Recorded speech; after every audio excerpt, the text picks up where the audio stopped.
मैं गीतांजलि चौधरी चमनलाल विधि महाविद्यालय लंढोरा रुड़की की ओर से आप सभी स्टूडेंट्स का हार्दिक अभिनंदन करती हूँ और आशा करती हूँ कि आप सभी स्टूडेंट्स स्वस्थ होंगे तथा अपने घरों में सुरक्षित होंगे। इन्हीं शुभकामनाओं के साथ आज की वीडियो हम स्टार्ट करते हैं। और आज की हमारी ये वीडियो जो है BLLB फर्स्ट सेम के स्टूडेंट्स के लिए है। हमारा सब्जेक्ट जो है पॉलिटिकल साइंस है और हम यहाँ पर सेकेंड यूनिट के फर्स्ट टॉपिक से स्टार्ट करने वाले हैं। हमारा फर्स्ट टॉपिक जो है वह अमेरिका का संविधान है। अमेरिका के संविधान के बारे में चर्चा करने से पहले हम यहाँ पर जान लेते हैं कि आखिर हम संविधान कहते किसे हैं। किसी भी देश की शासन व्यवस्था को संचालित करने के लिए वहाँ पर कुछ नियम होते हैं, कानून होते हैं, आदेश होते हैं और अध्यादेश होते हैं। इन कानूनों, आदेशों, अध्यादेशों और नियमों के संग्रह को ही हम संविधान कहते हैं। इसी संविधान से किसी भी देश की शासन व्यवस्था को संचालित रूप से चलाने वाले अंगों को शक्तियां प्राप्त होती है। किसी भी देश की शासन व्यवस्था को संचालित करने वाले अंग कौन कौन से होते हैं?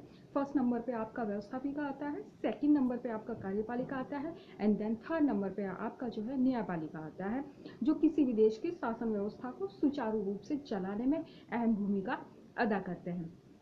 अब बात करते हैं अमेरिका के संविधान के बारे में। देखिए, यह विश्व का आधुनिक देशों का में अगर देखा जाए तो सबसे पहला लिखित संविधान है। इसके स्वरूप, इसमें राज्यों के स्वरूपों के बारे में, नागरिकों के मौलिक अधिकारों के बारे में, न्यायिक पुनरावलोकन, शक्ति पृथक्करण आदि पहलुओं पर विस्तृत रूप से चर्चा की गई है, जिसको 17 सितंबर 1787 में संवैधानिक कन्वेंशन फिलाडेल्फिया व अन्य 11 राज्यों में सम्मेलन की पुष्टि के बाद अपनाया गया है, जो 4 मार्च 1789 को प्रभावी हुआ है, लागू हुआ है। अब अमेरिकी संविधान की विशेषताओं के बारे में हम यहाँ पर चर्चा करेंगे। तो अमेरिकी संविधान की जो सबसे पहली विशेषता आती है वह यह है कि अमेरिका का संविधान एक लिखित संविधान है और यह आधुनिक देशों में सबसे पहला लिखित व प्राचीन संविधान है। अमेरिका के संविधान में मात्र 7 अनुच्छेद हैं, जिसकी वजह से ये बेहद संक्षिप्त रूप धारण किए हुए हैं। अभी तक वहाँ पर केवल 27 अमेंडमेंट हुए हैं। अमेरिकी संविधान की संक्षिप्तता के बारे में वहाँ के राष्ट्रपति मुनरो ने कहा है कि 10 से 12 पेज में 4000 शब्दों में लिखा गया यह संविधान बेहद संक्षिप्त है, जो आपकी पॉकेट में आ सकता है। तो आप इससे अंदाजा लगा सकते हैं कि अमेरिका का संविधान कितना संक्षिप्त है। सेकंड विशेषता जो आती है वह यह है कि अमेरिका का संविधान जो है एक कठोर संविधान है। देखिए, जब हम ब्रिटेन के संविधान के बारे में स्टडी कर रहे थे तो ब्रिटेन का संविधान जो है बेहद लचीला संविधान है। उसी के साथ अगर कंपैरिजन करें तो अमेरिका का संविधान उतना ही कठोर संविधान है। कोई संविधान कठोर कैसे होता है, लचीला कैसे होता है, ये संविधान में होने वाले अमेंडमेंट की प्रक्रिया से निर्धारित किया जाता है। अमेरिका में संशोधन की प्रक्रिया बेहद कठोर है, ब्रिटेन के संविधान की तरह लचीली नहीं है। थर्ड जो विशेषता आती है वह यह है कि गणतंत्रात्मक शासन व्यवस्था है। अमेरिकी के संविधान के अनुच्छेद 4 के खंड 4 में संघ व प्रांतों दोनों स्तरों पर गणतंत्र राज्य की स्थापना का प्रावधान किया गया है। अमेरिकी राष्ट्रपति व प्रांतों के गवर्नर्स वहां की जनता द्वारा निर्वाचित होकर आते हैं। फोर्थ विशेषता जो है संघात्मक है। अमेरिका ने अपने आप को 1787 में एक संघ घोषित किया था। उस समय मात्र उसमें 13 राज्य शामिल थे और अब ये संख्या बढ़कर 50 तक हो गई है। नेक्स्ट आता है अध्यक्षात्मक शासन प्रणाली है। अध्यक्षात्मक प्रजातंत्र शासन प्रणाली है। प्रजातंत्र की अध्यक्षीय प्रणाली जो है संघ व राज्य दोनों स्तरों पर लागू है। अध्यक्षीय शासन प्रणाली में एकल कार्यपालिका होती है जो कांग्रेस के प्रति उत्तरदायी नहीं होती है। वहां पर राष्ट्रपति जनता द्वारा निर्वाचित होता है और वह अपने मंत्रिमंडल का निर्माण भी स्वयं करता है।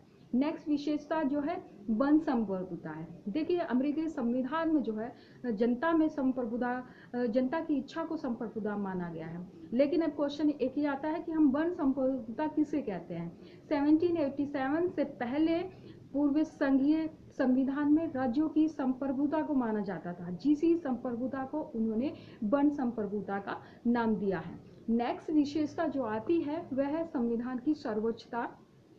अमेरिकी संविधान के आर्टिकल 6 के अनुसार अमेरिका में संविधान की सर्वोच्चता को स्पष्ट रूप से घोषित किया गया है। नेक्स्ट आती है मौलिक अधिकारों का प्रावधान। प्रारंभ में अमेरिकी संविधान में मौलिक अधिकारों का उल्लेख नहीं किया गया था।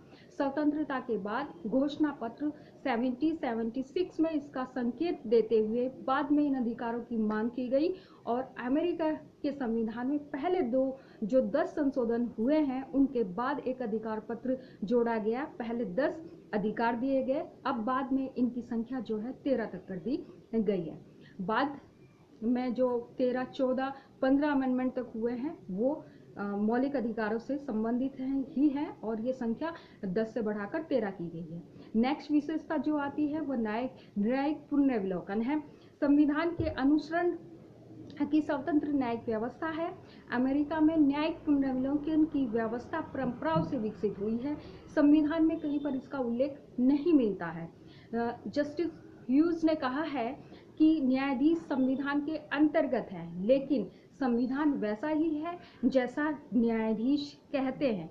इसका सीधा सा मतलब ये है कि अमेरिकी संविधानों में कानूनी मामलों की व्याख्या करने का जो बेहद अहम भूमिका अदा करते हैं वहाँ का सुप्रीम कोर्ट या न्यायाधीशों द्वारा ही किया जाता है। नेक्स्ट विशेषता आती है कि दोहरी न्यायिक व्यवस्था है।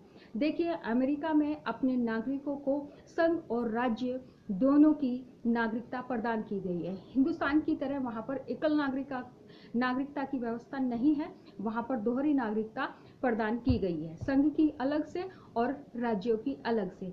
नेक्स्ट विशेषता जो आती है वो आती है शक्तियों का पृथक्करणता का सिद्धांत। देखिए, स्टार्टिंग में हमने बताया था कि किसी भी देश की शासन व्यवस्था को चलाने के लिए 3 अंग होते हैं, व्यवस्थापिका, कार्यपालिका और न्यायपालिका।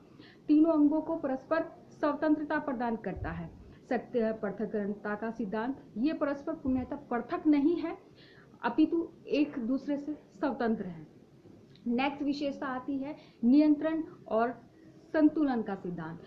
अमेरिका के संविधान में जब अधिकारों का विभाजन होता है तो केंद्रीय सत्ता का खतरा तो टल जाता है, लेकिन स्वतंत्र सत्ताओं के स्वेच्छाचारी होने का खतरा बना रहता है। अतः ऐसे अंगों के मध्य नियंत्रण और संतुलन बनाए रखना जरूरी होता है। इसीलिए अमेरिका के संविधान में जो है अधिकार विभाजन के साथ साथ संतुलन और नियंत्रण के सिद्धांत को अपनाया गया है।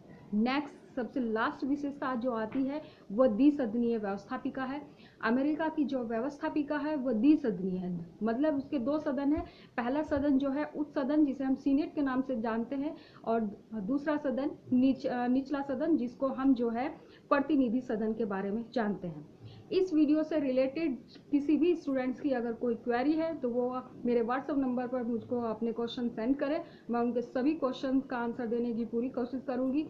इससे आगे जो है हम कांग्रेस के फंक्शन जो वहाँ की कार्यपालिका है उसके बारे में विस्तार से चर्चा करेंगे। आशा करूंगी कि ये पूरा टॉपिक आप लोगों को क्लियर हुआ होगा। अगर कहीं कोई डाउट्स है तो प्लीज़ अपने क्वेश्चन सेंड कीजिए। नमस्कार।